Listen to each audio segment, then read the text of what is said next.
फट गई दोस्तों, हमारी गांड फट गई। एक ऐसी आवाज जिसे सुन आपकी भी फटनी तय है।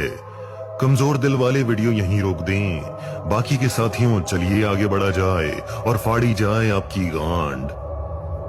आवाज आने वाली है दोस्तों, शांत, ध्यान हटने ना दें, किसी भी वक्त आती होगी आवाज। आ भी जा अब कंडवी आवाज, बहुत भाव खा रही है ये आवाज दोस्तों। माँ चुदाए, आवाज का इंतजार करने से अच्छा क्यों ना इस बात पे थोड़ी रोशनी डाली जाए कि आखिर कुत्ते की पूंछ टेढ़ी क्यों रहती है। देखिए दोस्तों, कुत्ते की पूंछ का आकार निर्भर करता है उसके मूड पे। यदि ये कुत्ता पूंछ की माँ का टेढ़ा भोसड़ा, आवाज ने गांड फाड़ दी दोस्तों। जिसकी अभी भी सिली हुई है